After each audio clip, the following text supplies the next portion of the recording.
in. Welcome. I'm E.G. Marshall. Some call it mental telepathy. Others say it's thought transference. And it's also been named mind reading. Mark Twain stated firmly, it is not a jest, but a fact, and a thing not at all rare, but exceedingly common. Though to most of us, it has never happened at all. I do not intend to take sides or even offer an opinion, but simply bring you a story called The Doll. He's coming home, Mother. Are you sure? Don's coming home. He's on his way. When'll he be here? Within the hour, maybe sooner. How do you know? I've always known where Don was. What he was doing, what he was thinking, what he was feeling. I've always known, and I know now. He's coming home.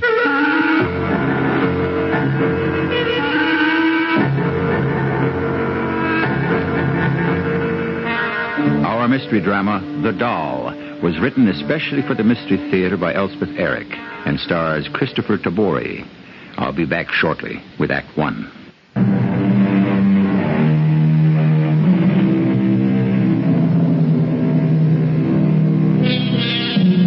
Telepathy is defined as apparent communication from one mind to another, otherwise than through the channels of sense. Don't overlook the word apparent, meaning that it appears to be, but is not of necessity actual, real, or true. However, simultaneously, it does not mean that it is not actual, real, and true. So, for the time being, we must content ourselves with the thought that telepathy is a phenomenon which may be valid or may not exist at all. Not very satisfactory, but the best we can do for the present. Have you got your key? Yeah, got it right here. I forgot mine for some reason. Go ahead. Go on in, Emma. Where's Don and Bob? Well, they'll be along. I thought they were right behind us. They'll be along. Go on in, Emma. They were right behind us when we left the cemetery. Let me have your coat. No, I think I'll keep it on. Now, Emma, you don't want to do that. I feel cold. The house is as warm as toast. Now, come on, give me your coat and I'll hang it up for you. I don't know why I feel so cold. Well, it wasn't easy. Oh, I thought the grave looked very nice, didn't you? Yeah, very nice. All that ivy and the headstone. Yeah, they take really good care of it out there. Oh, I don't know why I feel so cold. I'll tell you what. Let's go out to the kitchen and I'll make us a cup of tea. How would that be? Oh, that would be nice, I guess. Sure, warm you up. Come on. Can't imagine why I feel so cold. It was just a year ago today that, you know. I know. A good, strong cup of hot tea, you'll be fine.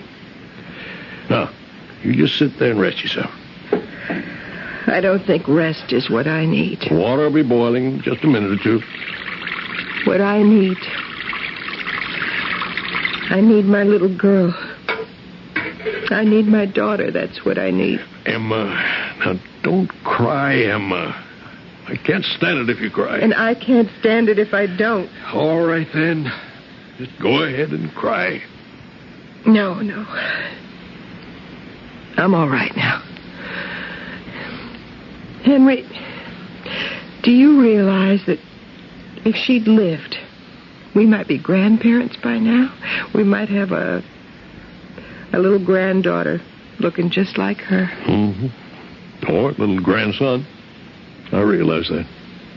She was going to be married the very next day. To that Arthur, what's his name? I hear he's engaged to somebody, some girl from the East. Didn't take him long, did it? A whole year. Even so. Well, he's a young man. You can't expect him to grieve forever. I expect I'll grieve forever. No, you won't. How would you know? Well, I don't really, but... Remember when we brought her home from the hospital? And she was all pink and white, and she was never red and wrinkled like most babies.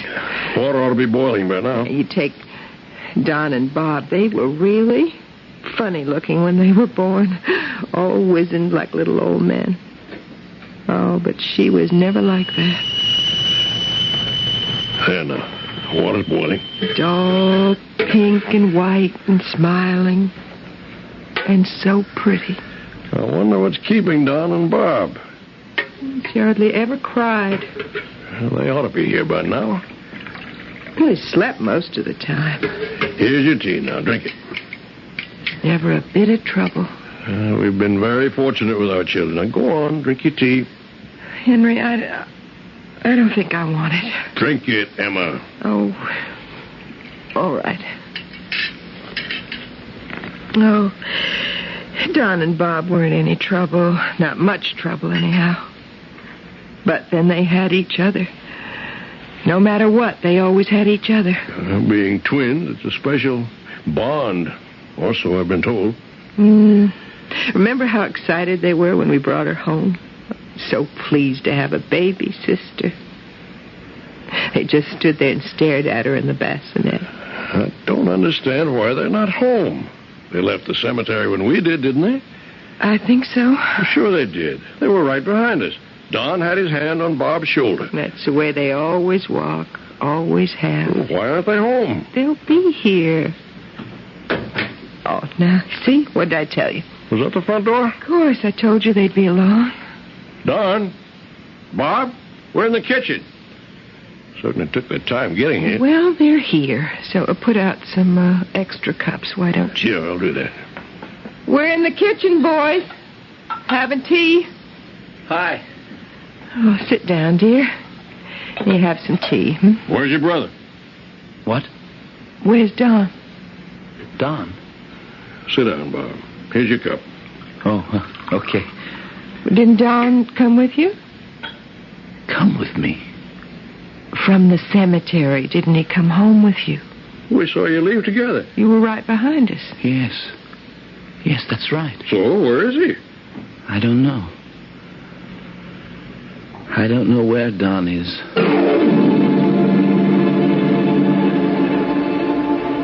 A grown man just doesn't disappear like that. 4 whole days now. I'm not going to worry too much about it. After all, Don's 23. He's old enough to look out for himself. But why doesn't he get in touch with us? He must know we're worried. Well, what worries me the most is Bob, locked up in his room like that. I've tried to talk to him through the door, but he won't even answer me. Well, I've left food for him every day. Sometimes he takes it in. I guess he eats it. And sometimes it just stays there on the floor in the hall. Well, what if... Yes? What? Never mind. Forget I said anything. You were going to say, what if he never comes out, weren't you?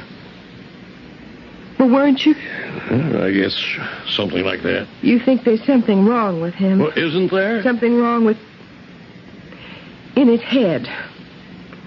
You think he's not quite right in the head, don't you? I don't want to think that. You think something happened to Bob when he was with Don on the way back from the cemetery, and now Don's disappeared somewhere, heaven knows where or why, and Bob shut himself up in his room and won't come out. He hasn't said one word since we asked him, where is Don? And he said he didn't know, not a blessed word. Oh, Henry, what have we done to our children? Nothing, not a thing, except try to bring them up properly, or what we thought was properly. Our daughter dies the day before she's going to be married. A year later, one son's gone off somewhere, and his twins shut himself up in his room, won't tell us where his brother is. Doesn't know where his brother is, or so he says. Do you think he does know? Emma, don't ask me things like that, things I've got no answer to. Those 2 boys have been closer than any 2 people have ever been. Remember, Henry, how neither of them ever said, I've got a headache. It was always, we've got a headache. And they always had sore throats at the same time, too. That wasn't just a way of talking. That was real. The doctor said so. You remember that? Yes. And you remember how each of them always knew whether the other had passed an exam or not? Sometimes even knew what grade the other one got. Though I found that hard to believe, I must say. There was so much that was hard to believe.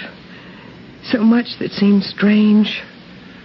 Weird, even. Well, not to them. Never seemed strange to them, or weird. As far as they were concerned, it was perfectly natural. Yes, and after a while, we just accepted it. You and I, we just took it for granted. It never did either of them any harm, though. Not so far as I could see, anyhow. It did them good. because they were never alone. Never. Even if they weren't actually together, their bodies, I mean, they were never alone. Never lonely. The way the rest of us are. From time to time, I mean. I know what you mean. I used to envy them, I admit it. I used to envy them never being lonely. Wait. Hush. I think I heard Bob's door open. You did? Yeah, I think so. Is he coming out, do you think? I don't know. I think so. Do you think he'll come downstairs? I hope so.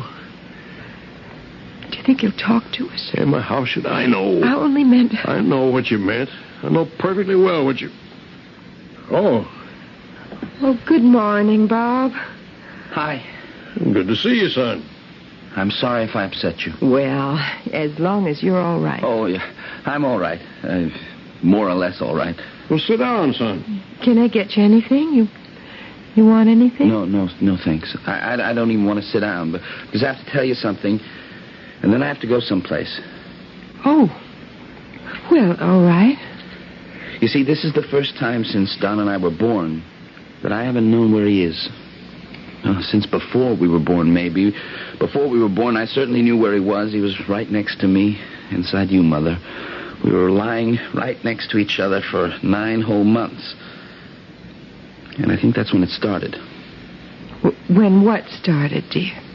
Knowing each other's thoughts, each other's feelings, and always knowing where the other one was and what he was doing.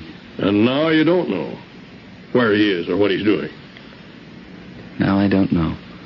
And it's so lonely without him. Oh, darling. The last thing I really remember is his hand on my shoulder, walking home from the cemetery. We were both thinking about her. We hadn't talked about her, but we didn't have to. We knew we were both thinking about her. And then I don't know when it happened. I certainly don't know why it happened. But all of a sudden, I didn't feel his hand on my shoulder. And I looked up and he wasn't there. He simply wasn't there. He'd gone off and he'd left me. Darling, he'll come back. Of course he'll come back. But that's not the point, don't you see? I should know where he is. I always have before. Why don't I know now?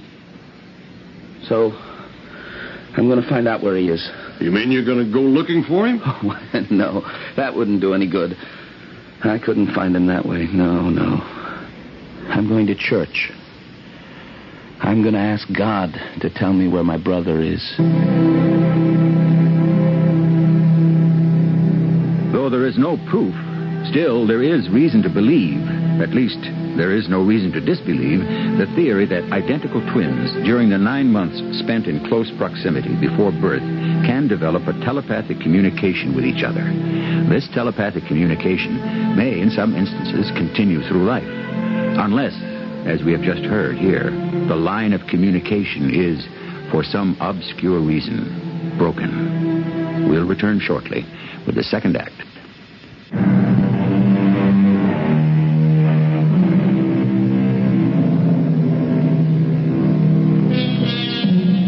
A year after the death of their well-loved sister, the twin brothers, Don and Bob, started to follow their parents back home after a visit to their sister's grave. But it was only Bob who arrived there, and he has, at this point in our story, no notion of where his brother is. His despair is many times greater than that of his parents, for never before has he failed to sense his brother's whereabouts. At the end of Act 1, he announced to his father and mother that he was going to church to ask God's help. Can I help you, my son? Are you the pastor here? Yes, I am. I'm not one of your parishioners. I'm not a member of your church. That's all right. Matter of fact, I'm not a member of any church. All right. I haven't been inside a church for years, not since I was a kid. Oh, but you're here now. I just turned in at the first church I came to. Mm-hmm. It just happened to be yours. It's not my church, really. Oh, it's not? No, it's God's church. Oh. I never thought of it that way. You should, I think. Yes. Yes, I should. It makes everything easier. You're in some sort of difficulty, am I right? Oh, yes, you're certainly right. You're certainly right about that. And you think that God can help you. Nobody else can, I know that. But you don't know how to reach God, is that it? Yes, that's it. That's it exactly. Well, that's why I'm here. To try and help you reach him. You mean that? Well, that's my job. That's my whole life. Really? and I thought you just preached. Oh, I hope not. Well, it looks like I came to the right place. You see, the thing I need God to help me with, well, it's not your ordinary run-of-the-mill problem. It's you might call it peculiar. So I don't think God considers any problem peculiar. You don't? Well, I'm quite sure he doesn't. In fact, I'm positive. Hardly anybody really understands it. Hardly anybody is God. Well, yes, that's true, all right. Well, I hope you don't think I am. Or that I think I am. Well, only God is God, right? Right as rain. Only I don't know how to approach him with this particular problem. Well, would it help you to approach him if you told me first? Told me what this problem is that's giving you so much trouble? Putting it into words to me, would that help? I think maybe it would. Well, then if it would help, why don't you? Okay, I will. You see, I have a brother, Don. Don and I are identical twins. Yes? I don't know if you know what that means, what it can be like. Well, not from personal experience, no. I'm not sure if it's the same with all twins, but it certainly was with Don and me. Don is your twin brother? Oh, yes. Not that we look exactly alike. I'm a little taller, about a half inch. And we don't sound exactly alike. But we're identical twins. Born from the same ovum? Yes, I think that's the medical explanation. The ovum splits in two, and you have two babies. I think that's how it is anyway. I believe so. With Don and me, it's as though the split never happened. I mean, we stayed together, as much as two people can stay together who are really two separate people. Do you understand what I'm saying? I think I'm beginning to. It's like we never accepted the fact of being two people. We were always trying to be one. And we were one. Anyway, whenever we wanted to be, we could become one. No trouble at all, no matter what we were doing or where we were.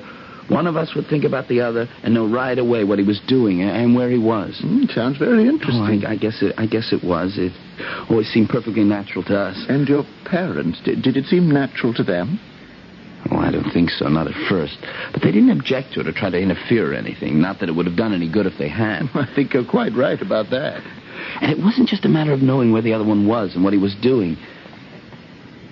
We knew each other's thoughts and feelings. Like maybe I'd get mad about something or anything.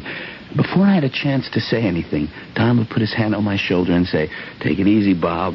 And I'd calm down and tell him about it. Remarkable. Oh, I guess so. Lots of times I'd do the same for him. Of course. It was a reciprocal sort of thing. And it always worked between the two of you? Yes, as far back as I can remember. Well, go on with what you were telling me about what brought you here. When Don and I were, about 4 years old, my mother had another baby, a little girl. They named her Amelia. Mother says she was a beautiful baby, hardly ever cried or made any trouble for anybody. Of course, I don't remember anything about that.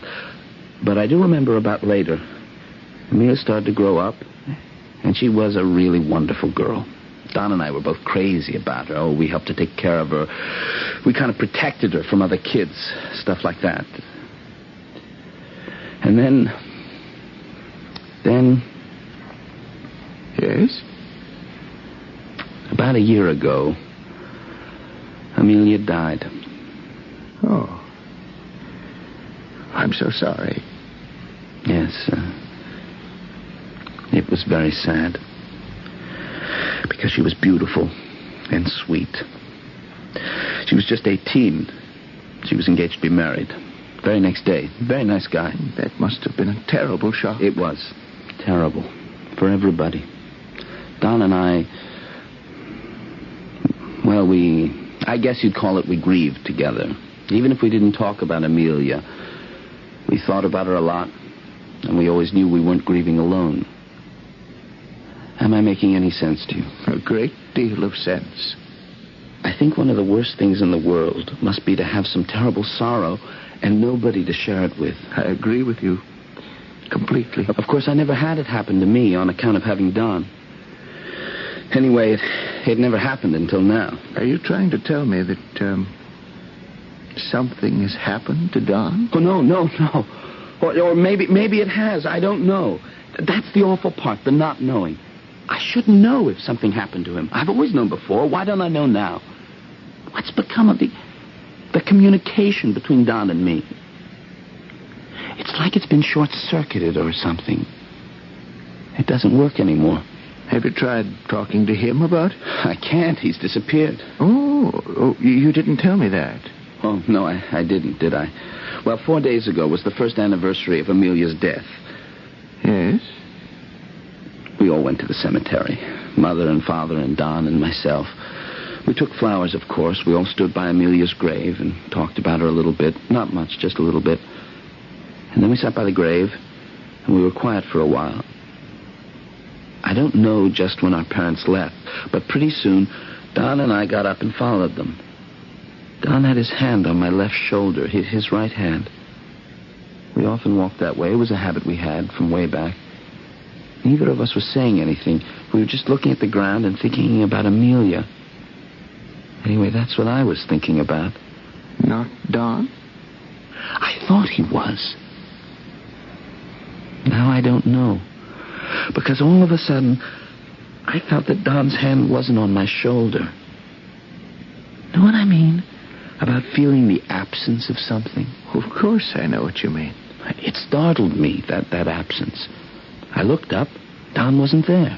Without saying a word to me, he'd simply gone off somewhere. At first I didn't worry, because I knew that if I thought about him, I'd know right away where he'd gone to, and I'd go after him. So I thought about him. And it didn't work. It didn't work. For the first time, it didn't work. I didn't have the slightest inkling of where my brother was, or where he'd gone to, or what he was doing. Well, what did you do then? I got home somehow, and I told my parents. And they said, don't worry, Don would be home eventually. They meant well, I know that. But what they didn't understand was that I was supposed to know where he was. I always had known. Why didn't I know now? I shut myself up in my room. I thought it would, come to me where Don was. But it didn't. It didn't. It's been 4 days now, and I still don't know where Don is or what he's doing. It's driving me crazy. I think what has existed between you and your twin brother all these years could be called telepathy. I guess you could call it that. For some reason we don't know at the moment, the telepathic communication has been interrupted. Yes, that's it. Have you ever heard that prayer is telepathic communication with God? I never heard that. Maybe you knew it without ever having been told it. I know that I had to ask God to help me. I know that. So you really came here to pray, didn't you? I guess so. Only I don't know that I know how to pray. Did you know how you communicated with your brother? Oh, no. It just happened. Well, then why not communicate with God the same way? Just let it happen.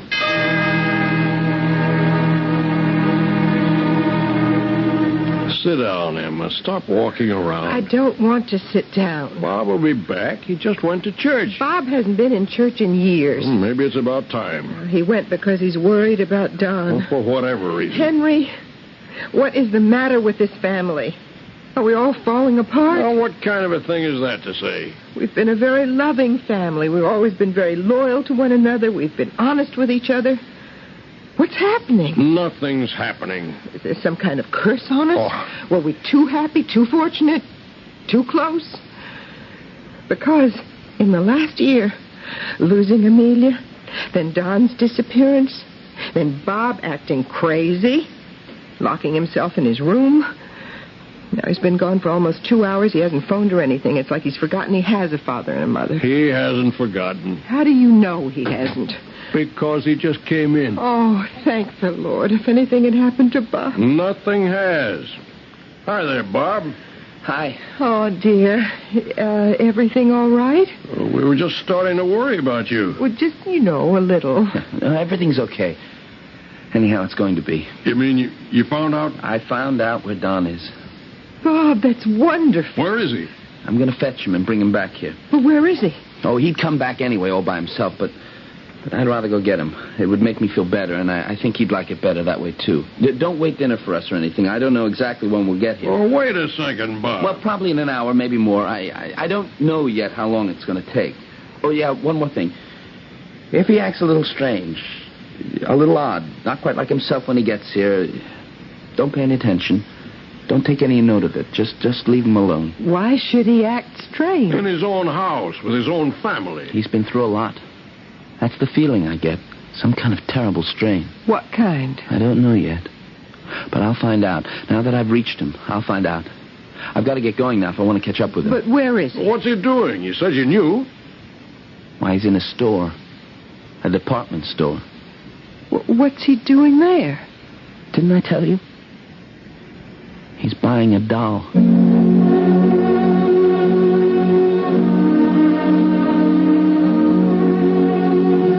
Few of us are startled by the idea that a telepathic relationship exists between mother and child. The body and the love that has protected the baby from the first will continue that protection and love. While two small bodies lying within the same woman may not have the strength or the wisdom to protect each other, is it really surprising that they should develop an empathy that may last a lifetime, an ability to sense the other's thoughts, feelings, and needs, and, conceivably, where the other is and doing what?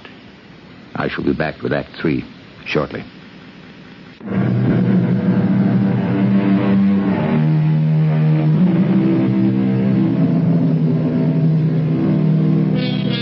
Lately, certain researchers have become interested in the telepathy between mother and child.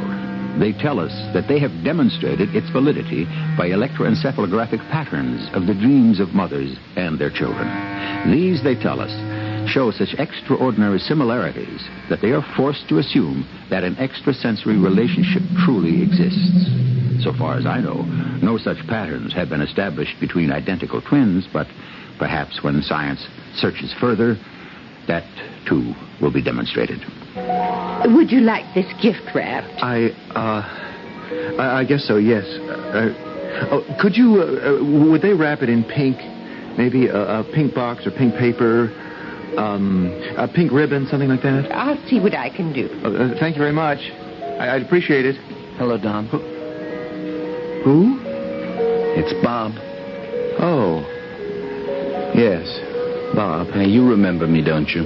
Well, certainly I remember you. You're my brother. That's right. What are you doing here? I just thought I'd see what you're up to. How'd you know where to look? Well, I'll tell you about it sometime. Well, why not now? I'll tell you on the way home. All right. If you say so. Well, here's your package. That look all right?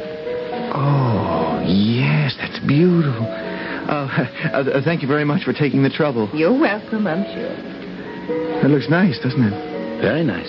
It's plain white paper, but the ribbons are pink. That's good. Well, shall we get going? Yeah, let's. Don't you want to know what's in the box? I know what's in the box. Well, how could you know? Oh, you saw me buy it. That's it? Something like that, yes.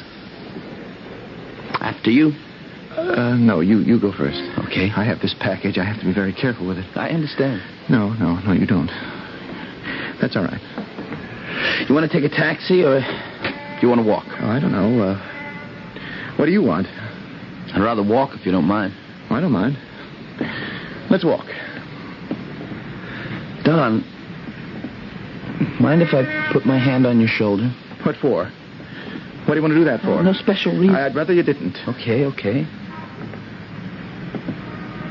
What makes you think I don't understand about the package? Because you couldn't. You, of all people, couldn't. I just hope Mother and Father will understand. I'm not sure they will, Don. You mean that? You think they won't understand? I said I'm not sure, that's all. Oh, that's just your opinion. But that's right, and I could be wrong. You are wrong. It's certainly possible. Well, it's not just possible. You are wrong, completely wrong. Okay, Don. You're humoring me, aren't you, Bob? Is that how it seems to you? That's how it is, I can tell. You can? You can really tell? Why not? You're saying to yourself, poor old Don, he's all mixed up. I have to be careful how I talk to him. Well, isn't that what you were thinking? Oh, boy.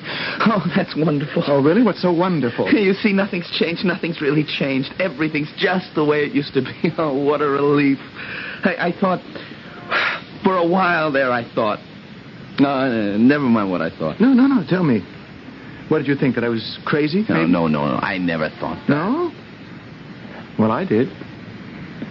Maybe I still do. You're not, so don't think it. Look at this package. You looking at it? Yes, it's very pretty. Remind you of anything? What does it remind you of? I asked you first. It's your package. Yes, it's mine, and I'm going to give it to Mother and Father. Are they home, by the way? Well, they were home when I left, and I don't imagine they've gone anyplace. I think they're waiting for us. We better hurry. No, wait, Don. Don't walk so fast. No, I want to get there before they go out. Yeah, this time. They're not going to go out anywhere. You can't be sure. Yes, I can. I am sure. Will you slow down, will you? There's something I have to talk to you about. I can't think of anything we'd have to talk about. There is something, and it's very important, so slow down a little, will you? That's a good guy. Okay. What do you want to talk about? Don, do you by any chance remember how it used to be? How what used to be? Things between you and me. You're my brother, that's all I know. My brother Bob, my twin brother Bob, that's all. No, it isn't all. It's all as far as It used to be quite different. We had a communication between us. Some people call it mental telepathy. Whatever you want to call it, we had it. We did. When was that? All our lives, Don. Maybe even before we were born. We always knew what the other one was doing and thinking and feeling. I don't remember anything like that. You do, you must. I don't. I know what I remember. It was nothing like that. Then you've got some kind of amnesia about it. Because just a minute ago, you knew without my telling you what I was thinking. When was that? When you told me I was humoring you. When you said I was thinking, oh, poor Don, he's all mixed up and I have to be careful how I talk to him. Well, that's exactly what I was thinking, Don. Matter of fact, those were the exact words that were going through my mind at that very moment. Yes. Yes, I know it. Of course you knew it, because you've always known what was going on in my head. And I've always known what was going on in yours. Is that how it was? That's how it was. You do remember, don't you? Not really. That's because something's happened to break the line of communication. What happened? I don't know. And you don't know. But between us, we've got to find out. I'll try if you will. I think we ought to walk a little faster. No. I want to get home. There's time. Believe me, there's time. There's plenty of time. If you say so. I just hope you're right. Don, do you remember going to the cemetery? When was that? Last Tuesday. What day is it today? Saturday. Saturday. You say we went to the cemetery on Tuesday? Yeah, that's right. You and I and Father and Mother went to the cemetery and we put some flowers on Amelia's grave. You remember that, don't you? I'll tell you the truth, Bob. I don't know if I do. Will you believe me if I tell you we did? The four of us went to the cemetery. We all stood by the grave. It's got a plain little headstone. And the grave itself is all planted with ivy. Remember now? I'm trying. Good. We took some flowers, some yellow roses, and some pink carnations. Remember that? Kind of. And we all stood there for 15, 20 minutes. Then Mother and Father left. And then we left. We did? Yes, we did. Try to remember that, Don, because it's important. I am trying. Oh, maybe I told you wrong. Maybe you shouldn't try. Maybe it doesn't work that way. Maybe you should just let it come to you out of the air, sort of. You know how it is sometimes when you can't think of a word or somebody's name, something you know perfectly well, but you can't think of it, and you try, and the harder you try, the more you can't think of it, and you start to feel like you're losing your mind. I know, and then maybe an hour later or the next day, there it is. You've got it for no reason at all. You got it. Yes, that's exactly how it is. Right. So don't try to remember. Just walk along with me, and I'll tell you what happened, and maybe it'll all come back to you. Okay? Okay, I guess. Just one thing. If you wouldn't mind. What's that? Put your right hand on my left shoulder. What for? Just do it for me, Don, please. Oh. Okay. Doesn't that feel familiar? Kind of, yeah. This is like it was Tuesday. We're walking very slowly, just like we are now. Yeah? And we're not talking. We're thinking about Amelia. That's right. We've just come from the cemetery. And we're thinking about Amelia. How pretty she was. How sweet. That's right. How little. What? How little and helpless. Lying there. And that's when it came to me. Right out of the blue.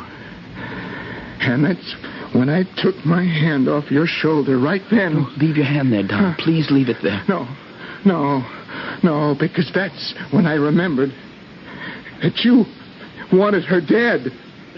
Me? I wanted my sister dead. Lying there in her bassinet.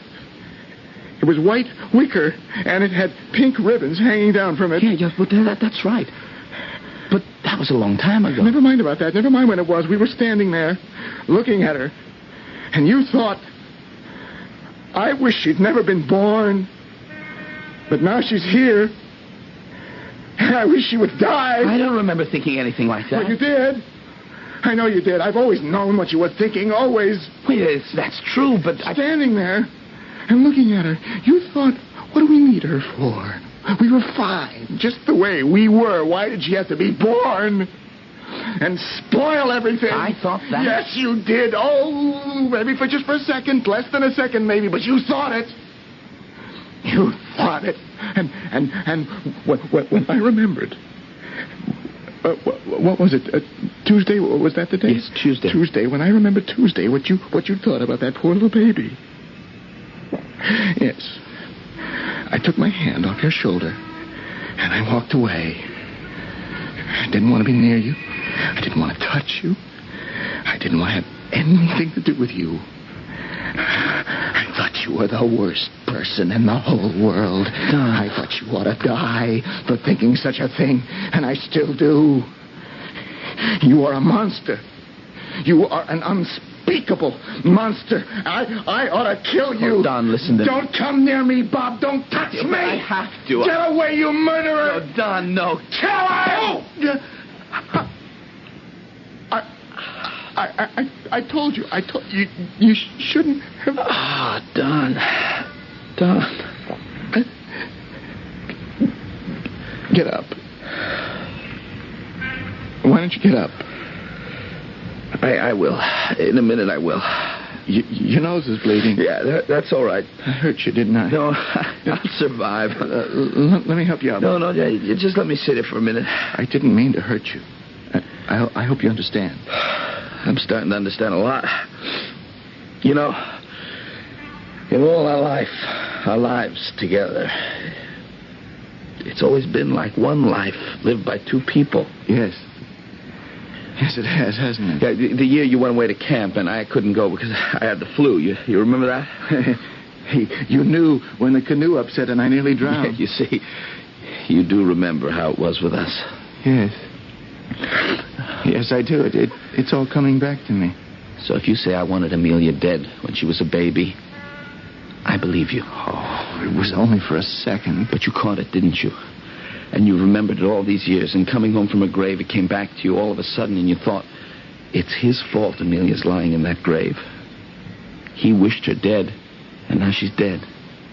That is what I thought. And that's when you took your hand off my shoulder. I couldn't stand touching you. And you went off by yourself? I wandered around a lot. And finally you went into the department store and you bought a doll. Had it wrapped in a white box with pink ribbons. Like the bassinet. Yeah. What were you going to do with it, Don? I don't know exactly. Give it to Mother and Father? I guess that's it. Say, here's your baby back again. Forgive Bob for his terrible thoughts, and we'll all start over, make everything the way it used to be. I guess that's what I was thinking. Matter of fact, I know it was. But I don't know how you know. We've been twins for 23 years. Yeah, till I broke the connection. Well, it beats me how you set it up again. You feel all right now? Oh, I'm fine. Give me your hand. I'll help you up. Thanks. What about the package? Where is it? Oh, it's around somewhere. Oh, yeah, here it is. You want it? Really does look like a bassinet, doesn't it? All pink and white. But it's not. It's just a package from a store. That's right. There's a doll inside.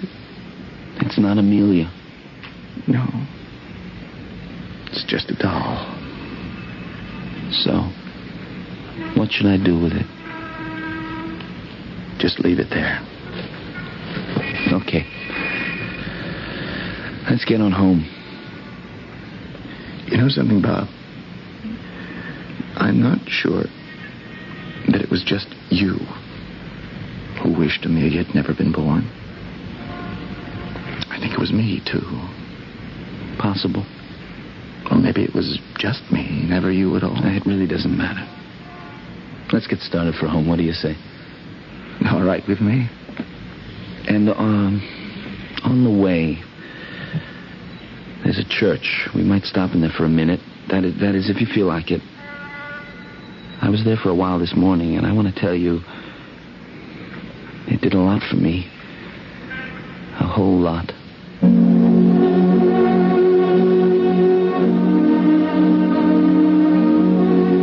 Nobody knows for certain whether it is empathy or hostility that lies at the root of the telepathic experience. What surely is embedded there is a powerful emotional attachment. And as we all know, every strong emotional tie is made up of both love and hate, tenderness and rage, and all the other feelings that nest in the hearts of humans. I shall be back shortly.